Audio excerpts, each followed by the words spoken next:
È l'ora di un altro video. Cosa facciamo oggi?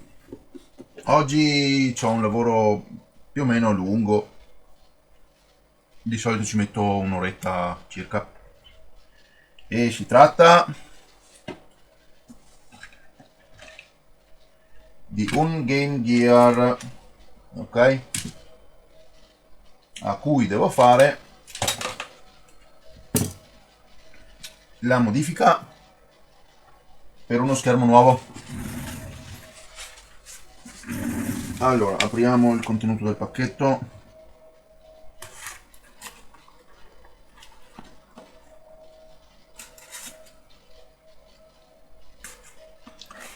Perfetto.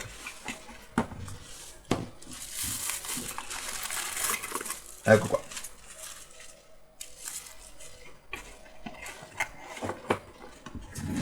Allora,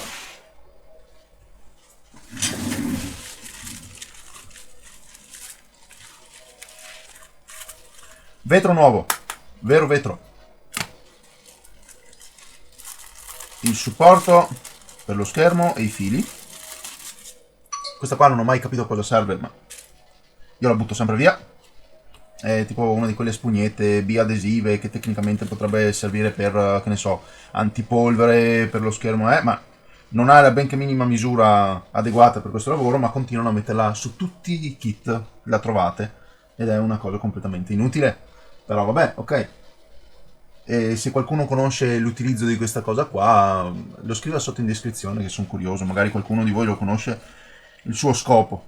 Abbiamo il supportino per l'LCD da mettere qui per avere una centratura perfetta, però anche questo necessita di modifiche. I fili chiaramente che verranno utilizzati per collegare, per fare i vari collegamenti.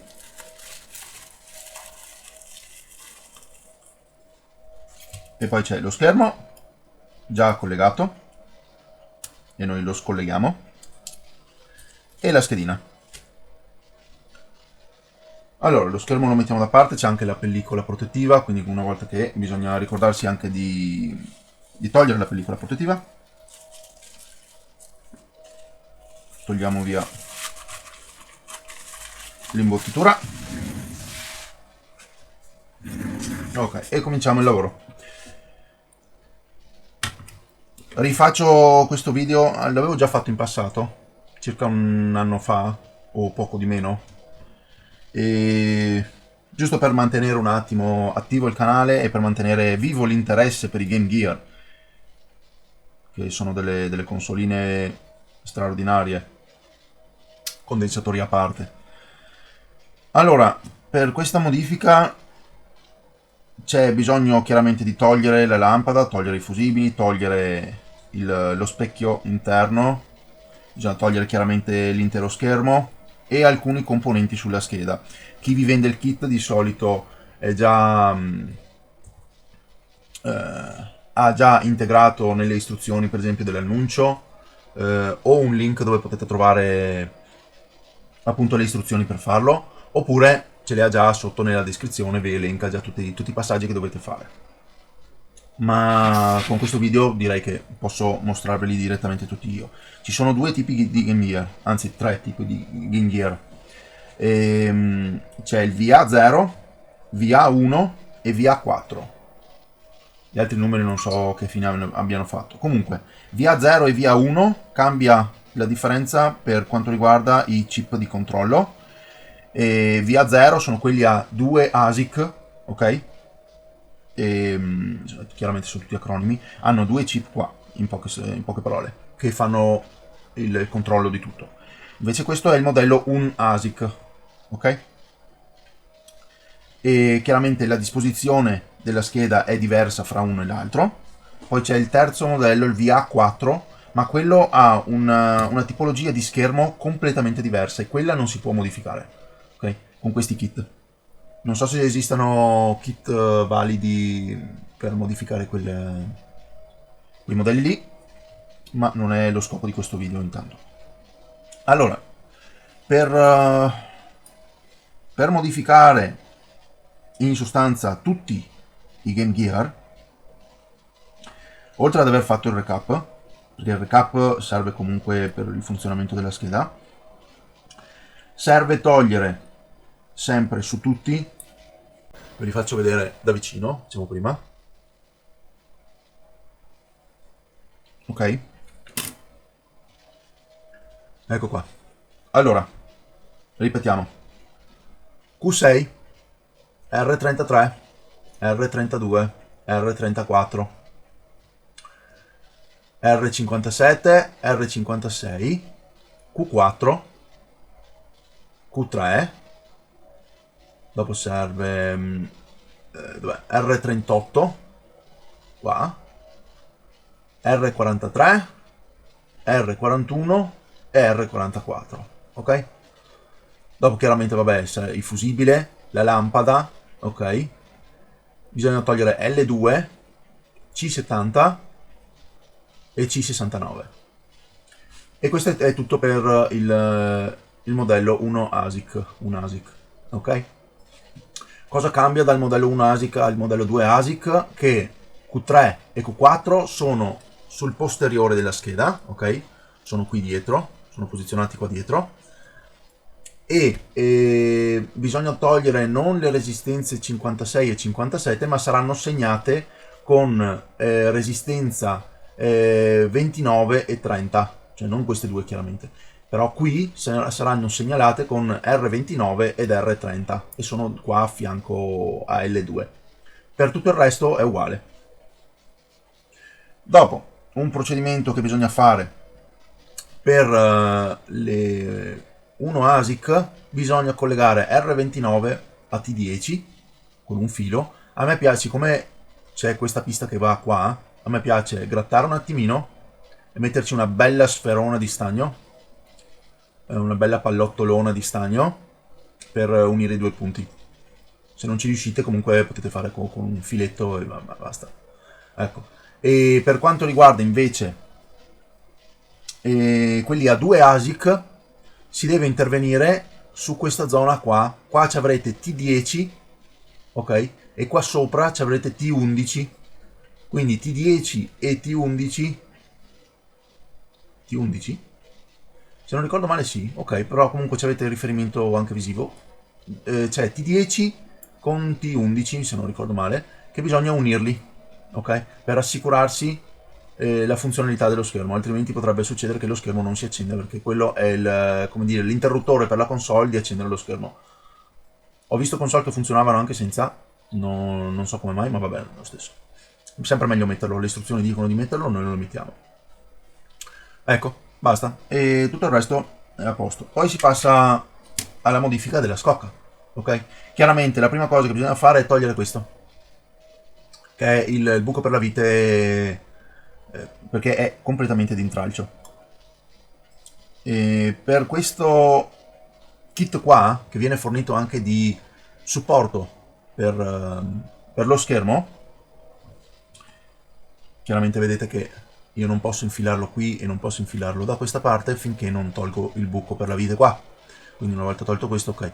Però ho notato che con questo modello qua di kit, ok, ho necessità anche di togliere queste protuberanze qua, ok? Li gratto via, li taglio via, quello che sia. Io utilizzo la mia penna qua con la punta grossa. Ops. Eccola qua. Con questa punta grossa qua. Gli vado da sopra e gratto via finché non è bello liscio. Basta, nient'altro.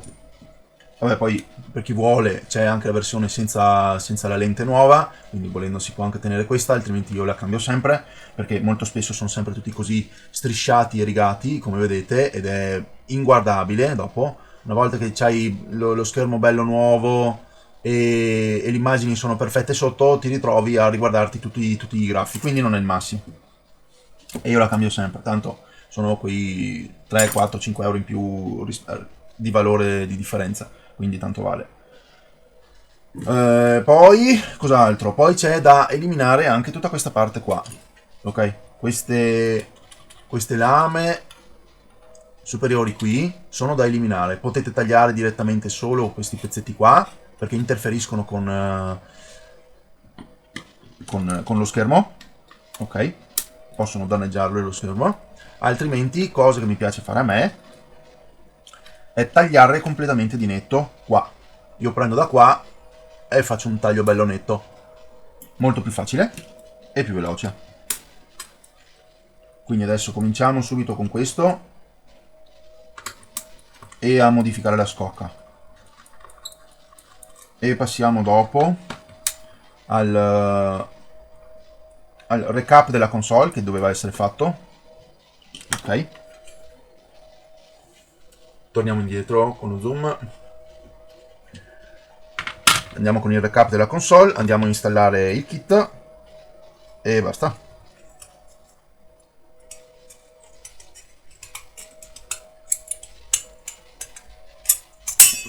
Ecco qua, facile e diretto. Attenzione quando andate a tagliare le lamiere perché sono pericolose. Qua è diventato affilato. Io ci passo anche un attimino. Ok? Con la penna. Elimino le eventuali sbavature.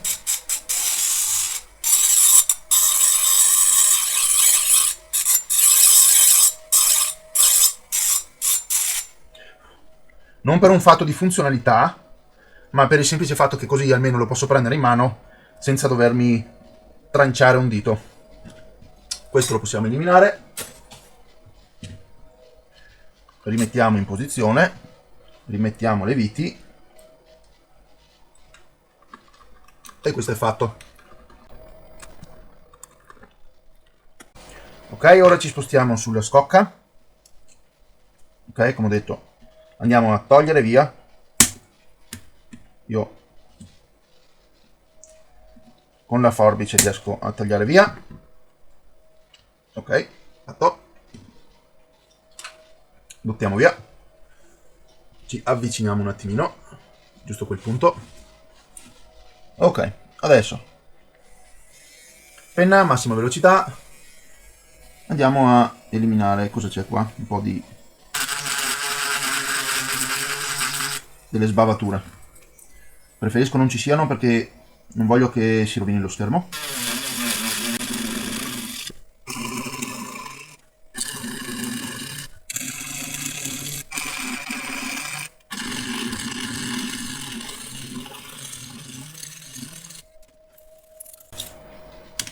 Ok, a posto, adesso sono tutti belli piatti, tutti levigati.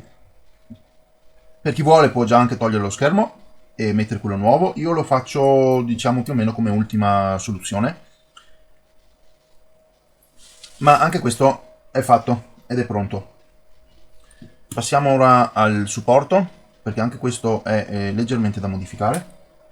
Perché purtroppo quando ci si infila lo schermo non ci sono problemi per quanto riguarda lo schermo in sé, è solo una questione mia che ho visto di praticità tecnica e cosa, che il supporto è più alto di proprio pochissimo, specie qua dietro, ok? E questo impedisce la chiusura poi della console. Ho notato questa cosa qua. Quindi io ogni volta che mi arriva questo supportino qua, mi piace prendere e togliergli quel punto in più, tutto attorno. Ecco fatto. Tolgo quel millimetro, in modo che lo schermo sia sopra al punto. Fa lo stesso il suo lavoro di posizionamento, però questo permette poi al supporto di non interferire mentre andiamo a chiudere la console, perché ho notato che una volta messo il supporto qui in posizione, ok, schermo qui, il supporto, si infila in questo buco qua, si infila in quest'altro buco qua. Ogni tanto riesce, ogni tanto no. È molto preciso. Ok, ecco. Ecco, in questa posizione qui, ok, come sapete, ci sono le due viti per il supporto dello slot dei giochi. E mi è capitato alcune volte che, essendo fatti in 3D, ok, questi supporti qua sono un po' variabili, non è che sono sempre precisi al millimetro, ok?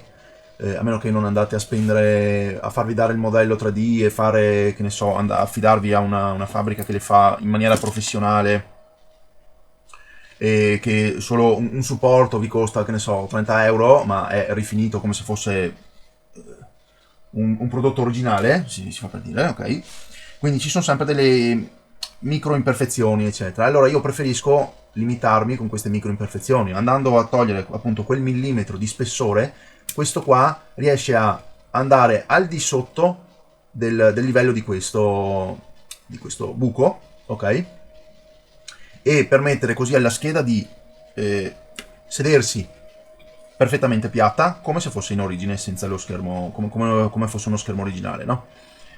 E alcune volte, appunto, perché mi è capitato che la scheda fosse troppo sollevata, ok? E cominciasse a piegarsi a banana, ok? Attorno a questi due buchi qua.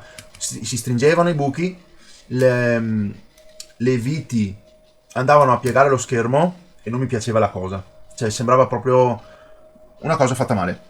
Allora, da quel momento in poi, alcune volte succede. Adesso, per esempio, io qua sento bello a pari. Potrei anche dire, ok, mi sta bene. Però vedete? Vedete che qui c'hanno i rivetti. I rivetti sono sospesi. Quindi mi danno lo stesso quello spessore che interferisce, ok? Quindi se io qua metto il rivetto viene più alto. Il rivetto viene più alto. Se questo qua è bello giù, ok. Se questo è troppo su, interferisce ancora di più con questa cosa qua. Cose mie.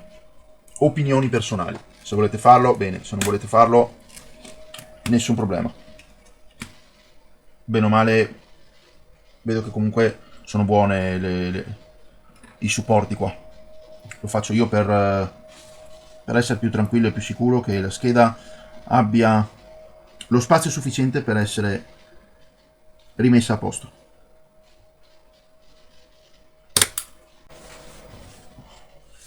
Ok, allora,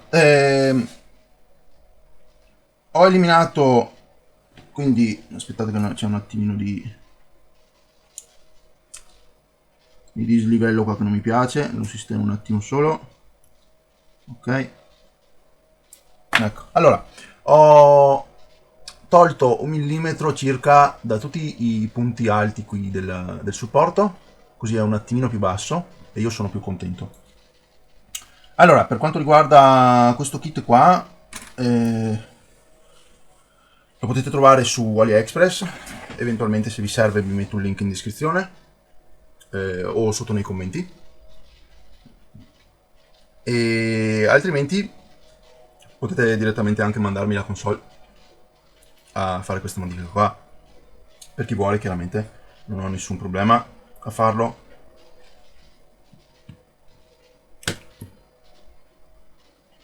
Sto anche pensando di metterlo nello shop personale,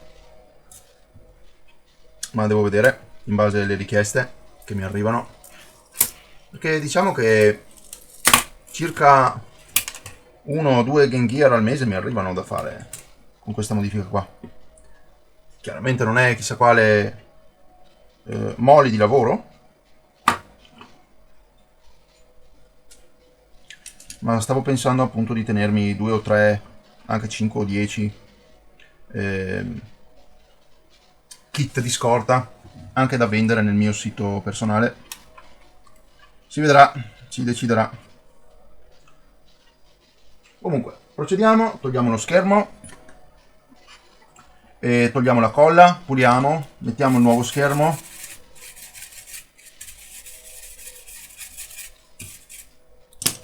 installiamo lo schermo e il supporto nuovo e poi ci concentriamo sulla scheda.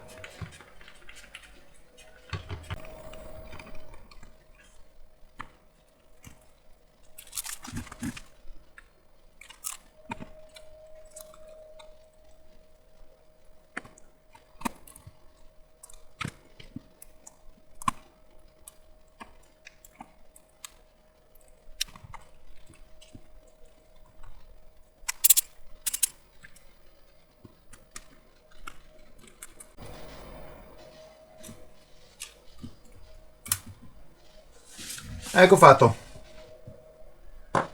E lo schermo è installato. Perfettamente centrato.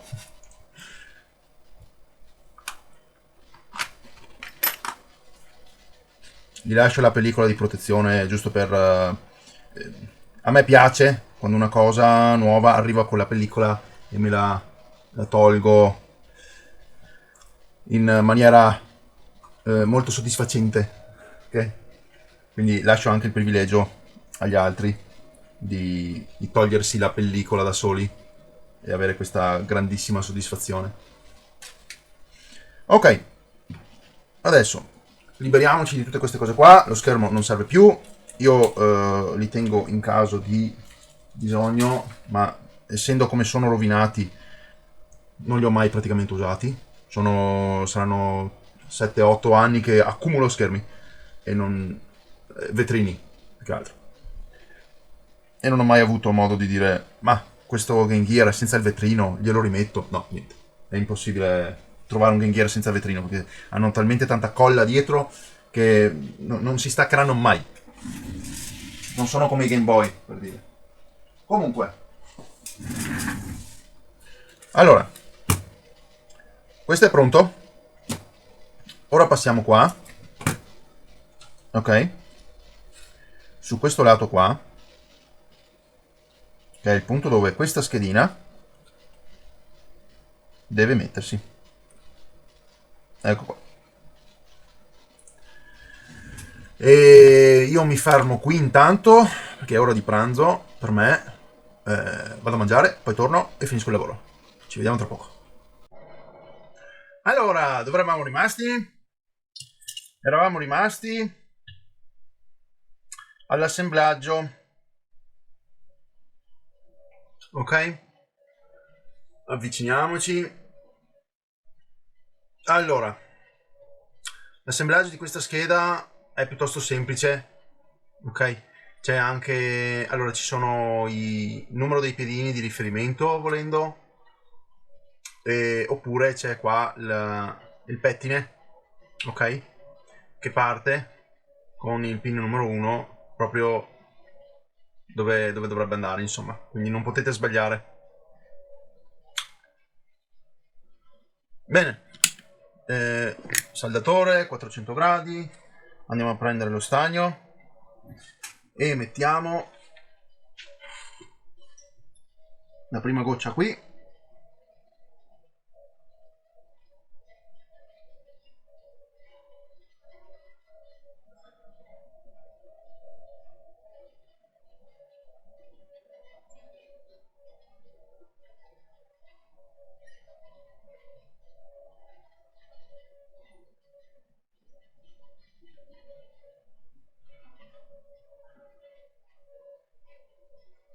Perfetto.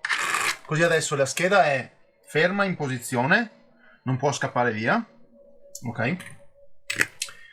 E adesso possiamo andare a saldare i piedini qua. Ce ne sono solo alcuni, non servono chiaramente tutti. Questi vengono, come vedete qua, c'è l'anello, questo 9, 16, 18, 20, 39, 57. Non vi servono altri. E questi tre punti qua. Ok? Per questa scheda qua. Per attaccarla alla scheda del Game Gear. Allora fate anche attenzione perché tante volte le schede dei Game Gear non sono belle dritte. Vedete che non sono belle dritte. Aspettate una chiamata. Torno subito. Eccomi qua. Allora, stavo dicendo, le schede dei Game Gear non sono perfette. Vedete che hanno le piegature, eccetera. Tante si mostrano addirittura completamente piegate in questo stato. E cosa succede? Che la scheda qui, questa è perfettamente piatta, poi quando la andate a mettere magari c'è un lato più alto o altro, e quindi fate fatica ad andare a saldare, no? Ok? Questi qua intendo, questi qua davanti. E quindi dovete tenere un attimo la scheda mentre fate le saldature, oppure potete provare a fare la prima saldatura e poi con la pinzetta o con il dito, vedete voi, insomma, andate a premere la scheda mentre rifate la saldatura in modo che così sia tutto bello piatto. Non crea problemi, ok? Non crea problemi di nessun tipo se la scheda non è perfettamente piatta, ok? È solo una difficoltà in più a saldare, perché chiaramente se c'è dello spazio, lo stagno non riesce ad aggrapparsi sia in un punto che nell'altro se c'è troppo spazio in mezzo. Ok, allora mi aiuto con il flussante, una goccia per ogni punto. Ecco fatto. E adesso vado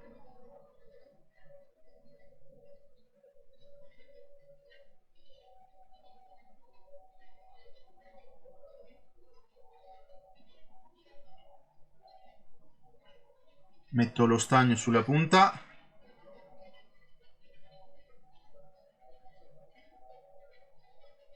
e lo aggiungo dove serve.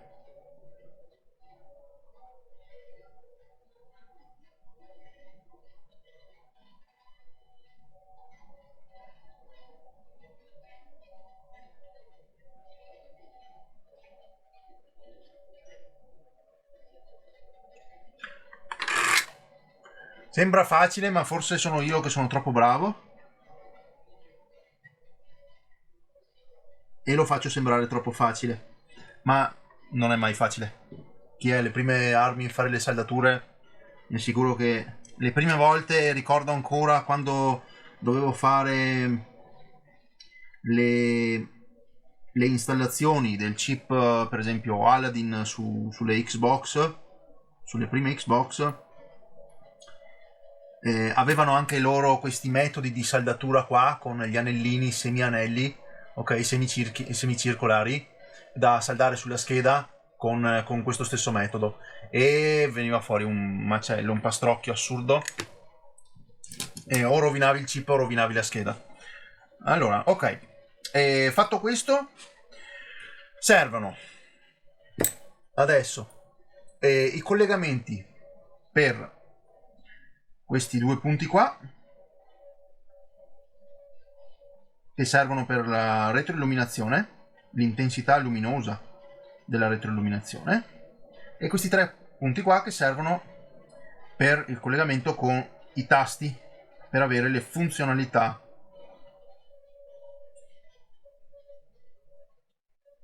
che permette la scheda, ad esempio le scanline e quelle cose là, insomma, la riduzione dell'immagine e altre cose, insomma, che permettono queste schede qua. Allora prendiamo i nostri fili qua, quelli in dotazione, ok. Prepariamo, allora, qua la retroilluminazione viene lo stesso controllata dalla rotellina del contrasto, che una volta una volta che andate a togliere i collegamenti sulla scheda, la rotellina non funziona più, chiaramente il circuito del contrasto dello schermo originale viene disattivato, e allora si può utilizzare la rotellina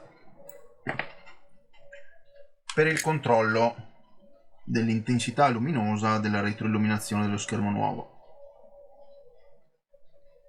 No, serve più stagno,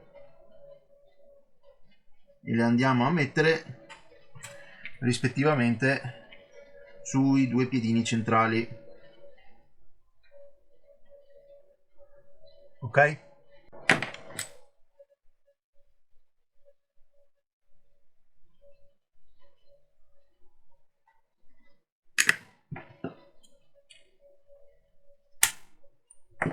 Ecco qua, sempre rispettivamente. Non serve fare inversioni di cosa, a meno che non volete voi invertire la funzionalità della levetta, della rotellina.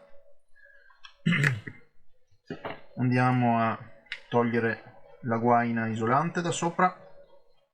Potete farlo anche prima, io lo faccio adesso.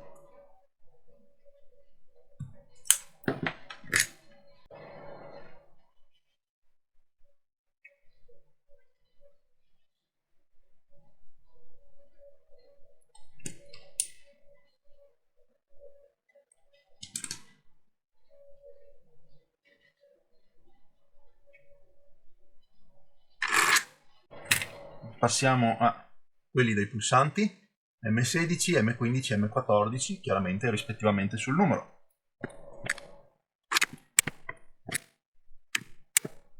Ok, per M15 vi dico una cosa. M15 è meglio se lo fate passare da sotto. Perché dico questo? Per il semplice motivo che qui sopra ci andrà il gommino, ok? Del tasto. Adesso vi faccio vedere.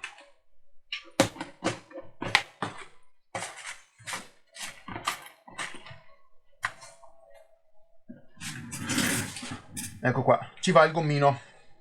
Se voi andate a fare linea diretta, vi passa sopra il gommino, vi passa sotto il gommino, ok? Di conseguenza poi, quando andate a installare, a chiudere tutto, questo qui va sotto e non riesce più a fare il suo lavoro, ok? Quindi o trovate una strada alternativa e la migliore è da sotto, ok? Perché il pulsante rimane lì, ok? Voi prendete, fate così e ve lo mettete sopra, altrimenti potete fare anche per così, ok? Solo che qui c'è la stessa identica cosa, dovete trovare la via di mezzo, ok? Fra questo pulsante e questo pulsante, ok? E fermarlo con un pezzetto di nastro è difficile, anche perché poi magari qua è una zona molto stretta, ok? E da video sembra enorme, ok? Perché è molto con lo zoom. Però vi assicuro che qui c'è un centimetro, mezzo centimetro massimo di spazio fra questo e questo. Quindi è poco. Ci mettete un pezzettino di nastro anche Capton, poi magari va a finire che per tenerlo fermo dovreste andare così, ok? Il filo è così e voi lo mettete così.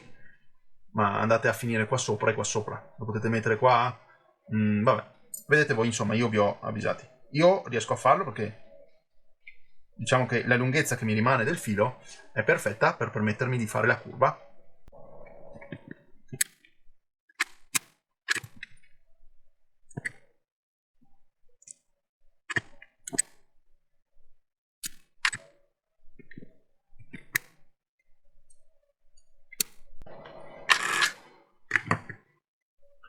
Qui forse ci sono andato un attimino corto, ma va bene lo stesso.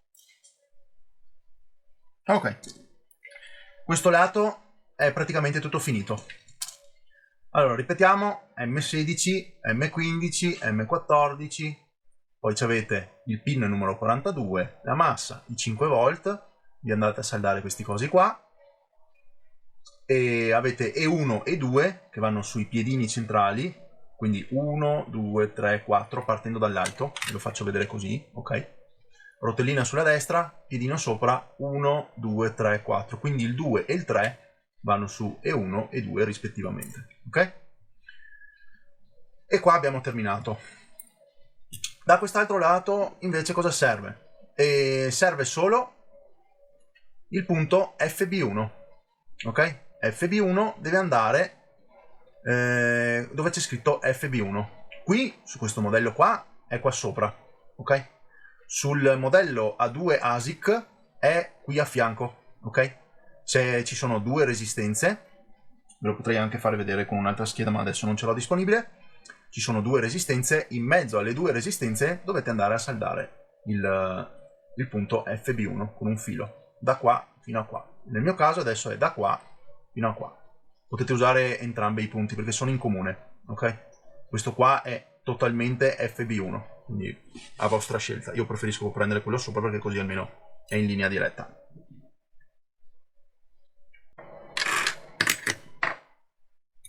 Ecco qua, FB1 e FB1.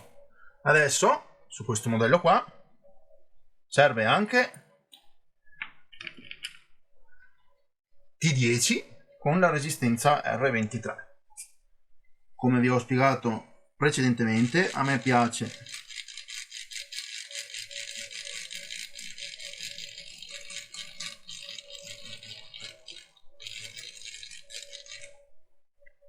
grattare via la maschera qui, ok? Visto che è già vicina al punto. Vediamo se riusciamo a avvicinarci ancora. Ok? Perdonate la telecamera che vibra, ma siamo tanto con lo zoom, ok? E si prende un pezzo di filo, si mette qui e si saldano le due parti. Ok? Se in questa maniera qui non si riesce a fare congiunzione, perché comunque è un bel salto, ok? Alcune volte ci si può riuscire, altre è un po' più complicato, per esempio ecco così. Così può andare anche bene. Piacerebbe farlo venire bello, ma una volta che gli si mette il flussante, lo stagno si stacca da un punto all'altro, quindi poi è necessario utilizzare questa cosa qua. Se lo si vuole bello, usate il filo.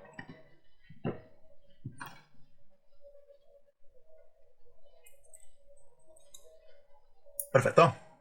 Così questa resistenza qui è collegata al punto T10, perché questa è la traccia di R23.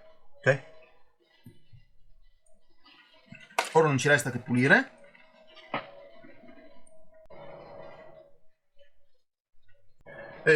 Chiaramente la scheda qui ha bisogno del resto dei condensatori. Qui potete anche eventualmente averli già cambiati in precedenza, quindi non vi serve fare questo lavoro qua. Io lo devo fare perché la console è arrivata che doveva fare sia il recap sia il cambio schermo, quindi ho preferito togliere tutto già da subito e fare il lavoro in un'unica volta. Ok? Quindi adesso taglio il video perché video di recap ne ho già fatti in precedenza ed è anche noioso, tanto sono 1, 2, 3, 4, 5, 6 e 7 condensatori a questo punto. E poi il lavoro è terminato, possiamo assemblare e fare il test. Ci vediamo tra poco. Allora, eccoci tornati. Ho rimesso la scheda al suo posto, ho collegato lo schermo, ok? Adesso, quando andate a rimettere le viti, intanto chiaramente non servono quelle 4 che tenevano lo schermo originale, no, non servono, vi rimarranno in più, ok? Andate a rimettervi le viti perimetrali, ok? Non andate a stringere troppo perché chiaramente questo kit qua, la scheda va a premere sullo schermo, quindi se poi andate a stringere troppo anche questa parte, che comunque non dovreste lo stesso stringere troppo perché le plastiche ormai 30-40 anni fa sono fragili, ok? Quindi andate a chiudere delicatamente e se sentite rumori strani può essere perché c'è, come ho detto, la scheda che è direttamente a contatto con il posteriore dello schermo, ok? E può essere che sentite qualche scricchiolio, va bene? Se lo sentite, ecco, magari fermatevi, controllate che sia ancora tutto a posto, fate le vostre prove, eccetera. Ok, allora, adesso siamo pronti per un test. Il primo test. E vediamo cosa succede.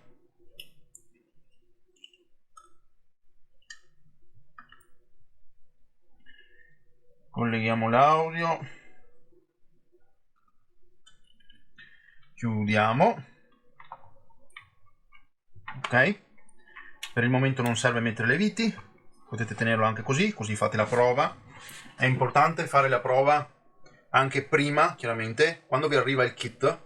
Se riuscite, fate la prova di installazione per lo schermo, senza montare lo schermo e il vetrino, perché se succede qualcosa poi dovete essere pronti a a questioni di rimborso o reso, perché una volta installato, praticamente tutti i venditori, una volta che è installato il kit, vi negano il diritto di reso, perché chiaramente poi diventa un problema, come se fosse stati voi a danneggiare la scheda.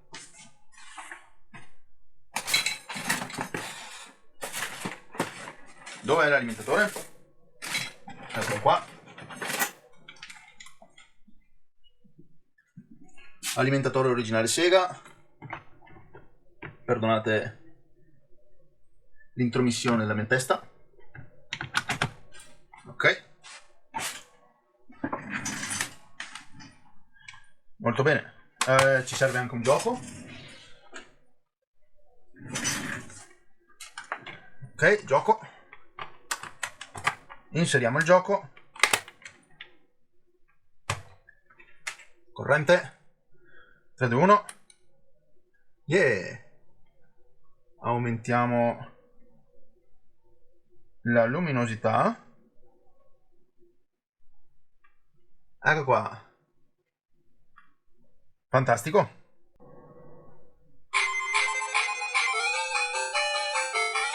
L'audio c'è. Volume al massimo. Nessun scricchiolio sul volume, quindi ottimo, vuol dire che la rotellina non ha nulla. C'è qualche piccolo interferenza sulla questione della luminosità, ma è fantastico. Questi schermi sono piuttosto luminosi e hanno un buon controllo della luminosità. Comunque ecco, fatto ragazzi. E se avete seguito questa guida con successo, potete godervi il vostro Game Gear. Uno schermo completamente nuovo, migliorato, fantastico, che vi permette di utilizzare la console e andare a giocare decisamente con più. Non saprei come dirlo. Con più facilità di visione di sicuro, così almeno non vi fate venire mal di testa o male agli occhi, che dovete avere poi problemi con l'oculista a causa degli schermi originali.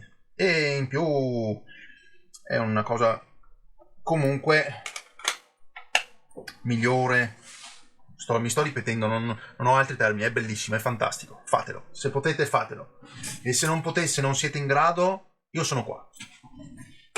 Sono qua apposta, potete trovare i link sotto in descrizione. Volete mandarmi il vostro Game Gear a fare un recap? Lo faccio. Qualsiasi altra console da riparare, lo faccio. Fare modifiche fisiche come per esempio questo, lo riesco a fare. Avete visto benissimo. No, non ci sono problemi. Game Boy anche. Schermi IPS sul Game Boy, sì. Quindi non abbiate paura di poter andare a modificare queste console qua, perché vi permettono poi di andare a rigiocare tutti quei giochi dell'epoca, che erano decisamente molto meglio rispetto a quelli di oggi. Oggi è tutto grafica e niente sostanza, per molti casi. Non dico tutti, ma per molti casi sì. Ecco, niente, termino qui il video. Spero vi sia piaciuto, spero sia stato di vostro gradimento, sia stato intrattenente. Grazie per aver visto fino in fondo, chi è rimasto fino in fondo. E niente, like, iscrivetevi, commentate e noi ci vediamo in un prossimo video, va bene? Ciao a tutti!